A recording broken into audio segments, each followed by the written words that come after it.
Du kender det. Du er på vej til togafest. Men hov, hvor er din toga?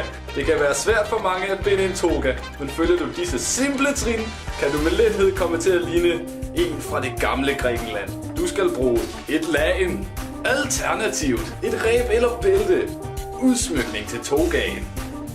Trin 1. Vend lagenet vandret og sørg for, at det når ned til lige omkring knæene. Nu skal du vikle det rundt om dig. Sørg for, at du har lidt ekstra af lagenet under venstre arm i starten. Nu vikler du det rundt halvanden gang og tager det øverste hjørne over de skuldre. Nu binder du hjørnet sammen med det stykke, du har under venstre arm. Trin 2.